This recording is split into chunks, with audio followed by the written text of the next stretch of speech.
Da zafi-zafi, Yonshek ya yi wani bayani bayan mutuwar Janaral Muhammadu Buhari, wanda wannan bayani nasa ya yi matuƙar girgiza mutane, kuma dukkanin abin da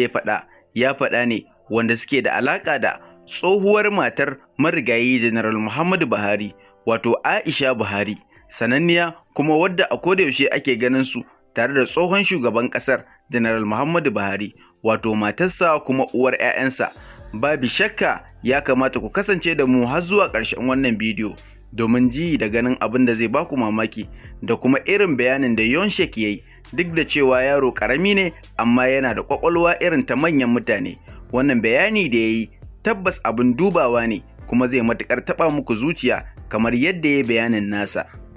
Babu shakka Yonshek yaro ne ƙarami amma Allah subhanahu wata'ala ya ba sa ilimi tare da basira da kuma hazaƙa ta hango wasu abubuwan da ya kasance idan ya faɗa ya kamata a yi amfani da su. Bayan mutuwar tsohon shugaban ƙasar Najeriya Janaral Muhammadu Buhari, matarsa wato Aisha Buhari ta fito ta bayyana cewa tsohon shugaban ƙasar Najeriya kafin ya riga mu gidan gaskiya ya ba ta wasiya na cewa idan har Allah subhanahu wata'ala ya ɗauki ransa yana roƙon da ta faɗa wa mutanen Najeriya baki ɗaya yana neman afuwarsu tare da yafiyarsu domin ya mulke su, kuma tabbas babu shakka ya san ya ɓata wa wani, duk da cewa akwai waɗanda ya ƙoƙari iyawarsa ya ga ya kyautatawa, amma akwai mutane da dama a cikin mulkinsa sun shiga wani halin da shi kansa babu yadda zai yi. Kuma kamar yadda ya bata wasiya,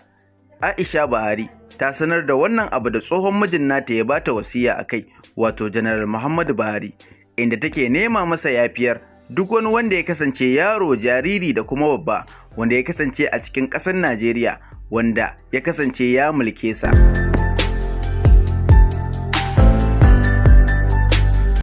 Bayan wannan roƙo da ta yi kuma da sanar da wasiyar da tsohon mijin nata ya bata, ta sanar da al'ummar ƙasar Najeriya baki ɗaya, kwatsam sai ga wani bidiyo na wani yaro wanda ake kiransa da Yonshek, inda yake bayani cewa babu shakka al'ummar Najeriya sun ji wannan bayani da Aisha Buhari ta yi, wato First Lady, tsohuwar matar shugaban ƙasar Najeriya, ko mu ce matar shugaban ƙasar Najeriya wanda ya riga mu gidan gaskiya Janaral Muhammadu Buhari, inda yaron ya fara bayani da cewa kamata ya ce ta yi tattaki kafa da kafa ta tafi har garin Abuja domin neman yafiyar Sheikh Zakzaki, domin shugaban ƙasar Najeriya tabbas babu shakka ya ɓata masa, sannan kuma yana daga cikin waɗanda suka ce ba za su taɓa yafe masa ba, sai dai Allah subhanahu wata'ala ya musu hisabi. Idan har ba ku manta ba, a lokacin da Janaral Muhammadu Buhari yake mulki, a lokacin ne kwatsam 'yan sanda sun taho, ko mu ce sojoji sun taho, domin a cikin taron ba iya sojojin ba ne, sai ko ga 'yan shi'a nan sun fito sun tare musu hanya.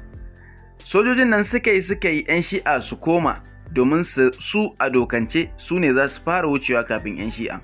To amma da Allah subhanahu wataala ya kadarta cewa mai faruwa sai ta faru, su ko suka yi kunnen shege da su, suka tara hanyar, suka nuna cewa ba gudu ba ja da baya, babu wani baya da za su yi, sai dai su bari su fara wucewa. Aka yi sa'insa ta gaske, abin da ya fusata waɗannan sojoji da suke rike da manya-manyan bindigu a hannunsu, suka buɗe waɗannan 'yan shi'a wuta. Bayan buɗe musu wuta da suka yi, tabbas babu shakka a rasa rayuka da dama, wanda hakan ya yi matuƙar harzuka su, suka fara faɗa a tsakaninsu. Yau ka ji an ce an kashe mutane kaza, gobe ka ji an ce an kashe mutane kaza. Daga ƙarshe dai akwai wani taron dandazo da sojoji suka yi, suka shiga gidan shi Sheikh Zakzakin,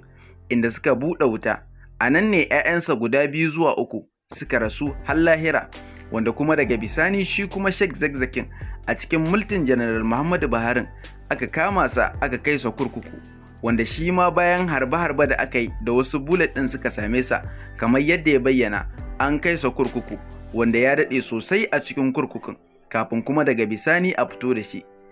Kasancewar wannan abu da ya faru ya saka Yonshek ya yi wannan hange na cewa matar Janaral Muhammadu Buhari ba iya 'yan Najeriya za ta ba wa haƙuri ba, sannan da neman yafiyarsu kamar yadda ya ce, kamata ya yi ta yi tattaki ƙafa da ƙafa har zuwa garin Abuja domin zuwa neman yafiya a gurin Zakzaki, abinda tsohon shugaban ƙasar Najeriya ya yi masa, duk da cewa ya riga ya laburta cewa ba zai taɓa yafe masa ba, sai dai Allah subhanahu wata'ala ya yi musu hisabi. Kasancewar labarin mutuwarsa ma za a iya cewa ta ɓangaren su ko a bakinsa aka fara jinsa kafin a sanar da duniya cewa tsohon shugaban ƙasar Najeriya ya riga mu gidan gaskiya.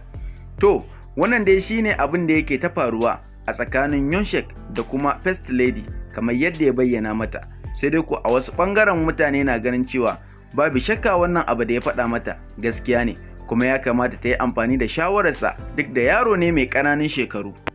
To kamar da yadda kuka ji, wannan shine abin da yake faruwa. Kai ma idan ka kasance ɗaya daga cikin mazauna ko ɗaya daga cikin ɗan ƙasar Najeriya, wannan shine wasiyar da shugaban ƙasar, tsohon shugaban ƙasar ya bari na cewa yana neman yafiya. Idan kana ganin cewa kai ma za ka yafe masa, to da Allah ka yafe masa. Idan ko kana ganin cewa kai ba za ka yafe masa ba, ba za a tilasta maka ba, sai dai Allah subhanahu wata'ala yana son mutane masu yafiya. Kar ku manta kuna tare da tashar mai albarka, ku daure ku ci gaba da kasancewa da mu a koda yaushe. Kar ku manta ku danna mana subscribe, kana ku taɓa alamar ƙararrawar sanarwa domin samun ingantaccen ayyukanmu da zarar mun ɗaura. Mun gode da ziyararku, sannan za ku iya faɗa mana ra'ayinku game da wannan abu da yake faruwa tsakanin Yonshek da kuma First Lady, matar marigayi tsohon shugaban ƙasar Najeriya.